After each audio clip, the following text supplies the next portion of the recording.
Hi everyone, this has been a long time coming to put this first video out. I want to talk about the state of things. I want to talk about the state of Call of Duty, the state of gaming, and the state of just where things are going in general. 2024 ended for me playing out what I feel like is probably the end of Call of Duty. It's certainly, I think, for a lot of people, doesn't have a lot that people are thinking. Well, I want to keep playing this game for the next 6 months or the next year. There's not a lot of new maps being released. The big maps are the same old with Omni movement. I find the big maps, you jump in and you get maybe a hacker or somebody that's sitting there camping in a corner and just pegging you off with a sniper rifle. I mean, the experience is really, really terrible, Mike's from what I'm used to.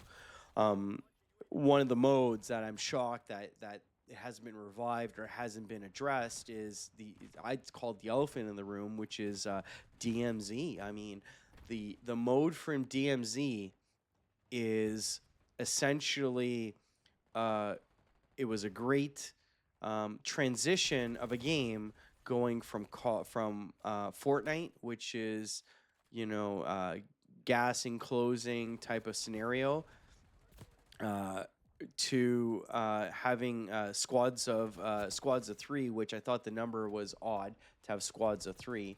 I think if they brought it back with squads of four, with the same type of loot system that they had before, you get different vests, different guns. You go out there. There's different missions. I tell you, one of the funnest things to do or I've done in DMZ was getting that nuke. I mean, I played for hundreds of hours, and I think I only got with a group of guys maybe the nuke once, and that experience, I mean, is unbelievable. I mean, some people have gotten it that I've been playing with recently, gotten a nuke just a multiplayer, but it's not the same. It's not that same grinding experience to get a nuke. I mean, that was absolutely amazing when they added that feature to DMZ. Where they're gonna go over the next 2025 next 3 to 6 months, I don't know. I don't think myself I'm gonna keep grinding this game as much as I did before. I think I pretty much with prestige, I'm at the end of it, almost at max prestige. The prestige levels being 1 through 10. I mean, what else do I have beyond that other than I've got prestige level 100 or 200, or there's really not much that doesn't really gain me anything. I think that is probably something that Call of Duty and the team for Black Ops could have maybe thought about. Every prestige give you, I don't know, 20,000 XP or something like that, or some kind of incentive, like you get a really good gun or you get something really good out of it. I just think that what the reward system for what they're giving you is not a whole lot. Now, where are we going to go from here? Well, if I'm looking at a game with the games out there, we've got Delta Force as an example. It's a similar game, but it's that game I'd say is a cross between sort of like Fortnite and uh, Escape from Tarkov. It's got that kind of feeling. The loot system's a little wonky where you have to add in so many things. You gotta sit there and research. I mean, for me, I want to open up a quick chest and have two or three things to grab and keep going moving, because the game, I like the fast gameplay, and I think the slowness of that is only, it's great for some people that like that play style, but not myself. Having played uh, uh, other games in the past that were similar. Um, what's coming out? Some of the games that were great to play as co-op was Killing Floor. I think you had Killing Floor 1 and Killing Floor 2, which has a really big community in Europe. Killing Floor 3 as a game is a six-player zombie round-based scenario. I mean, it has some unbelievable graphics. I mean, the graphics, the style of play of that game is just it's really well done. Um, uh, at least it was over the last few iterations, and I think with 3 they're going to deliver in March. Beyond that, what is Call of Duty going to give us for the next 3 to 6 months?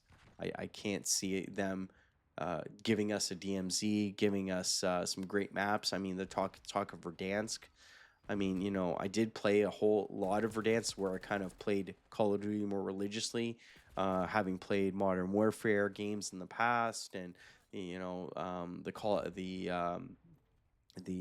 other games that preceded that, Castle Wolfenstein. You can think of the whole bunch of, you know, uh, games in the past that were just kind of like the start of something where it is today. So I think that the biggest mistake that's going to cost, I think, people to stop playing this is going to be the continued release of what they're doing with is just Squid Games, or maybe it's a wrestling character, whatever it is.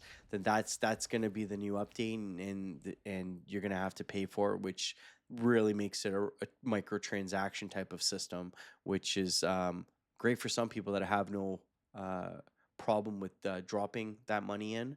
They want to spend $10 for skins or whatever. I mean, go ahead. I'd rather spend that on something else that I'd probably do more often. So, yeah. So that's pretty much my thoughts on the state of gaming, such as Call of Duty, and what's out there on the horizon.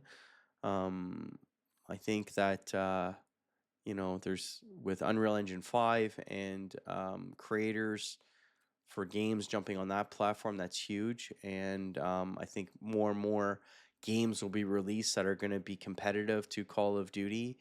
I can think of Dead Drop had potential. Where that's going to be, I'm not too sure right now. But drop a like below and leave me your feedback in the comments, and I'll read them. And you're probably thinking the same thing. All right. So, as we say in Canada, talk to you later.